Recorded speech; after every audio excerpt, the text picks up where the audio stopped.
जादुई आमरस।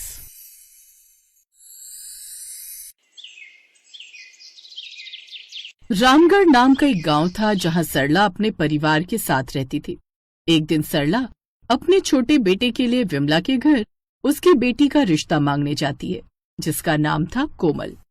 उसके हाथ के बनाए हुए आमरस के चर्चे पूरे गांव में रहते थे और उस दिन भी कोमल ने अपने होने वाले ससुराल वालों का दिल अपने हाथ के बनाए हुए आमरस से जीत लिया।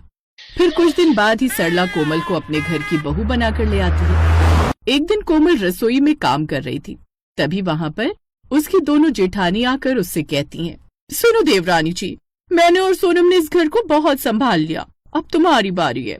ठीक है दीदी, मैं अपनी जिम्मेदारी अच्छे से निभाऊंगी। सिर्फ कहने से काम नहीं होता, करके भी दिखाना पड़ता है। कल रात के बर्तन तो तुमसे अब तक नहीं धोए गए। दीदी, रात के बर्तन तो मैंने पहले ही धो दिए थे। ये तो वो बर्तन है आपने बच्चों के लिए जो वो नाश्ता बनाया था। अरे देखो तो, जरा उल्टा चोर कोतवाल को डांटे। हम दोनों कभी अपने बर्तन ऐसे छोड़कर नहीं जाते हैं, समझी तुम? तभी अपनी बहुओं की आवाज सुनकर सास भी रसोई में आती है। क्या हो गया, तुम दोनों क्यों इस बेचारी पर चिल्ला रही हो? कौन बेचारी? एक तो ये काम चोरी कर रही है, ऊपर से आप इसका ही साथ दे रही हो। माँ जी, आपकी उम्र का लिहाज है, वरना ये सारे काम हम आपसे ही करवाते। हाँ। इतना बोलकर वो दोनों रसोई से चली जाती हैं। तभी सरला उदास मन से रसोई के एक कोने में बैठ जाती है। अपनी सास की उदासी देखकर कोमल कहती है, माँ जी आप उदास मत होइए, आप ये आमरस पी लीजिए। सास आमरस देखकर ही खुश हो जाती है और उसे मिनटों में पी जाती है। हाय रे मेरी किस्मत, बहू के नाम पर ये दोनों डायन है कोमल बेटी, दोनों बेटों को भी अपना गुलाम बनाकर रखा हुआ है। सास की बात सुनकर कोमल मुस्कुराती हुई फिर दोनों जेठानियों के लिए आमरस बनाती है। बहू, तुमने अभी तो आमरस बनाया था, अब किसके लिए बना रही हो? माँ जी, स्पेशल आमरस है रश्मि और सोनम दीदी के लिए। आज से उनकी चिक चिक से आपको छुटकारा मिल गया। थोड़ी देर में कोमल अपनी दोनों जेठानी के कमरे में आमरस बनाकर ले जाती है। तभी उसकी जेठानी गुस्से में कहती है, क्या हुआ, फिर से यहाँ काम छोड़कर क्यों आ गई? वो दीदी, मैं आप दोनों के लिए आमरस बनाकर लाई हूँ, क्योंकि मैं बहुत अच्छा बनाती हूँ। ठीक है, ला दे यहाँ। कोमल उन्हें आमरस देकर कमरे से निकल जाती है और चुपचाप खड़े होकर खिड़की में से देखती है। जैसे ही दोनों आमरस को खत्म करती हैं, तभी वो दोनों पागलों की तरह नाचने लगती हैं और देखते ही देखते दोनों छोटे छोटे पिलपिले आम बन जाती हैं, जिसमें सिर्फ उनका चेहरा चमक रहा होता है। उसमें छोटा आम रश्मि होती है और बड़ा आम सोनम। उन दोनों आम की आवाज सिर्फ कोमल को ही सुनाई देती है। लगता है मेरे जादुई आमरस का असर हो गया। फिर कोमल दौड़ती हुई कमरे में जाती है और उन दोनों आम को रसोई में लाकर रख देती है। फिर कुछ देर बाद कोमल की ननद आकर उन आम को उठाकर ले जाने वाली थी, तभी कोमल, अरे जानवी दीदी, आप ये आम कहाँ लेकर जा रही हो? भाभी, मुझे भूख लग रही है तो सोचा ये आम खा लूं। अरे दीदी, मैंने आपके लिए आपकी पसंद का पोहा बनाया, आप उसको खा लीजिए। कोमल जानवी को पोहा दे देती है। थोड़ी देर बाद जब शाम होती है, अपनी पत्नियों को घर से गायब देखकर उनके पति कोमल से कहते हैं, अरे कोमल, तुम्हारी जेठानियां नजर नहीं आ रही? तुम्हें पता है क्या, कहाँ है?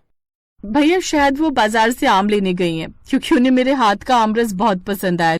जैसे ही सब अपने कमरे में जाते हैं, तभी कोमल को रसोई में से उन दोनों आमों के चिल्लाने की आवाज आती है। देवरानी जी, ओ देवरानी जी, हमें ठीक कर दो प्लीज। तुम जो कहोगे हम मान जाएंगे, आज से सारे काम भी हम ही करेंगे। हमारी हाथ जोड़कर तुमसे विनती है, हमें ठीक कर दो। अरे अभी से इतना रो रही हो?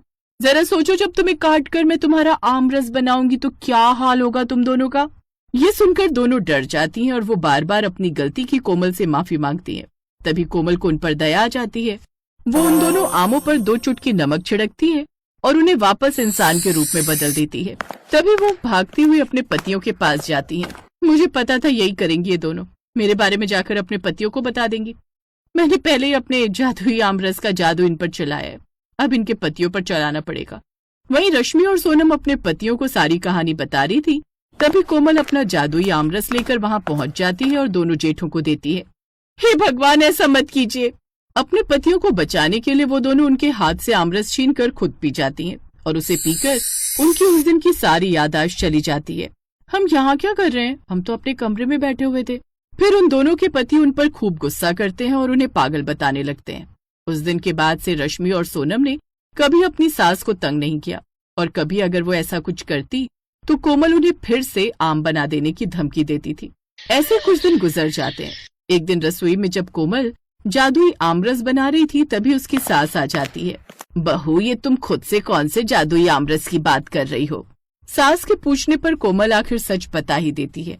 एक दिन मैं अपनी मम्मी के साथ बाजार जा रही थी। हमारे पास बस 5 रुपए थे। मेरी जिद के कारण उन्होंने मुझे आम पन्ना दिला दिया था, लेकिन तभी मेरे पास एक बूढ़ी अम्मा आई।